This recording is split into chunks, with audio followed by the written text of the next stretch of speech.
আজকে চলে যাচ্ছি খান পার্টি সেন্টারে। তো যেখানে খাবারের কোনো কমতি ছিল না, সন্দেশ থেকে শুরু করে পান পর্যন্ত, আর পান থেকে ছিল একদম কফি পর্যন্ত।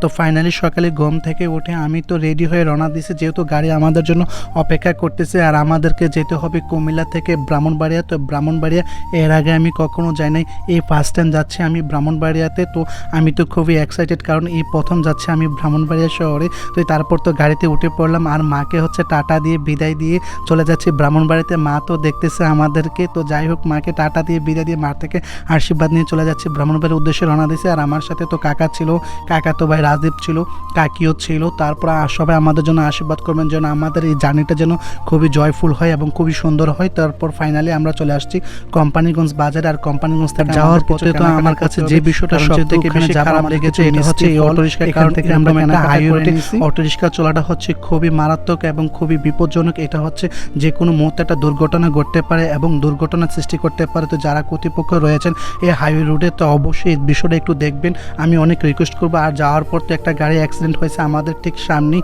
তো যাই হোক মহান সৃষ্টিকর্তা রক্ষা করছে, কারো এমনভাবে কোনো ক্ষয়ক্ষতি হয় নাই, যদিও ড্রাইভারের একটু ক্ষতি হয়েছে। তারপর সামনে আরেকটা গাড়ি অ্যাক্সিডেন্ট করেছিল, সে তেমন কোনো ক্ষয়ক্ষতি হয় না ড্রাইভার। আর ড্রাইভারের সাথে যে হেল্পার থাকে ওই হেল্পারের একটু ক্ষয়ক্ষতি হয়েছে, কিন্তু মারাত্মক কোনো ধরনের দুর্ঘটনা ঘটনায় মহান সৃষ্টিকর্তা রক্ষা করছে। তারপর হচ্ছে ফাইনালি যে ব্রাহ্মণবাড়িয়া যাওয়ার চলে যাচ্ছে, সেই ব্রাহ্মণবাড়িয়াতে যে এত সুন্দর কখনো কল্পনা করতে পারি নাই।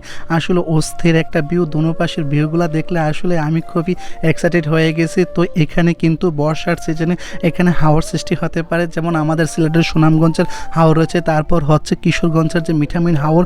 ইচ্ছা করলে এখানে কয়েকটা নৌকা নিয়ে যারা পর্যটক খাত নিয়ে কাজ করেন এই বিষয়টা অবশ্যই একটু দৃষ্টিতে দেখবেন, কারণ এখানে কিন্তু একটা পর্যটক নগরী করা যায় বর্ষার সিজনে। এখানে একটা হাওয়ার করা যায়, মানুষ কিন্তু এখানেও স্পিড বোট নিয়ে, তারপর হাওয়ার নিয়ে, নৌকা নিয়ে, স্টিমার নিয়ে কিন্তু ঘুরতে পারবে এই জায়গায়। তো এসব প্রকৃতির ভিউ দেখতে দেখতে আমরা চলে আসছি ব্রাহ্মণবাড়িয়া শহরের খান পার্টি সেন্টারে, যেটা অবস্থিত রয়েছে কুট রোডে। তো কাকি তো অপেক্ষা করতেছে, আর আমরা ভিতর গিয়ে তো দেখতেছি তাদের এঙ্গেজমেন্ট হয়ে গেছে, সবাই আশীর্বাদ করতেছে। আর আমার বন্ধু খুবই খুবই খুশি। তো তাদেরকে কেমন লেগেছে এবং আজকের এই ভিডিওটি কে কোথায় থেকে দেখতেছেন অবশ্যই জানাবেন। আর এদিকে তো সবাই তো আছে ড্যান্স করতেছে, আসলে খুবই খুবই ভালো লেগেছে।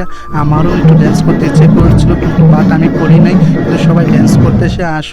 তারপর যেহেতু আমি একটা লং জার্নি করে আসলাম, তারপর চলে গেছি বেসিনে, কারণ আমাকে একটু হাত মুখগুলো দিতে হবে, কারণ সমগ্র শরীর একটু বালুতে ভরে গেছে, মুখটা একটু কেমন লাগতেছে। তারপর তো বেসিনে গিয়ে ফ্রেশ হয়ে আসলাম। আর এসে তো দেখি এখানে অনেক কিছু আয়োজন, যেটা বর পক্ষ থেকে আনা হয়েছিল। সন্দেশ তৈরি করছে মাছের দিয়ে, তারপর চিড়ার মোয়া, চকলেট, অনেক কিছু আইটেম ছিল। আর এখানে তো সবাই বোনকে আশীর্বাদ করতেছে। তারপর তো আমরা দেখতে পেলাম একটা সাইকেল, আসলে সাইকেলটা চলাতে খুবই ইচ্ছা করেছিল, বাট এই সাইকেলটা হচ্ছে চলে না, এটা হচ্ছে একটা সৌন্দর্যের জন্য দিছে। তো খুবই খুবই আসলে ভালোই লেগেছে। তো আজকের এই ব্লগটি কে কোথায় থেকে দেখতেছো অবশ্যই জানাবে। তো আমরা ভিতরে ঢুকে পড়লাম, তারপর আমি তো বিভিন্ন গেট আপ নিয়ে, বাপসাপ নিয়ে কয়েকটা ছবি তুললাম, অবশ্যই ফেসবুকে দিব। তারপর আমাদেরকে মিষ্টি দিছি। আর সব থেকে ভালো লেগেছে সন্দেশটা, যেহেতু এখন শীত সিজন, এখন এই শীত সিজনে হচ্ছে গুড় পাওয়া যায়, খেজুরের যে গুড়, ওই খেজুরের গুড় দিয়ে সন্দেশটা তৈরি, আসলে খুবই টেস্ট এবং খুবই সুস্বাদু লেগেছে। তারপর তো ভাবলাম যেহেতু বিকাল হয়ে গেছে, আমরা একটু লেট করে ফেলছি, খাবার দাবার সেরে নিই। প্রথম আমাদেরকে মাছ দিছে, তারপর চিংড়ি মাছ, সবজি, তারপর তো দিছে রোস্ট, তারপর দিয়েছে আমাদেরকে খাসির মাংস। আসলে খাসির মাংসটা কিন্তু ভাই বিশ্বাস করুন খুবই লোভনীয় হয়েছে, দেখেন দেখতে পারতেছেন খুবই লোভনীয় কিন্তু খাসির মাংসটা। তো যাই হোক সব কিছু এবারছে, সব কিছু ভালো লেগেছে। তারপর একটা চাটনি দিছে, আর চাটনিটা যে ভাই এত টেস্ট হয়েছে কখনো কল্পনা করতে পারিনি। তো আমি অনেকবারই চাটনিটা নিয়েছি, কারণ আর চাটনি দিয়ে কিন্তু মাংস দিয়ে খেতে কিন্তু খুবই ভালো লাগে। কার কাছে কেমন লাগে আমি জানি না, কিন্তু আমার কাছে চাটনি আর হচ্ছে মাংসটা খুবই ভালো লাগে। তারপর সর্বশেষ ফাইনালি তো আমাদেরকে দই দিল, দই দেওয়ার পর আমরা যখন আবার সামনে আসলাম, এসে তো দেখি আবার সবাই ড্যান্স করতেছে।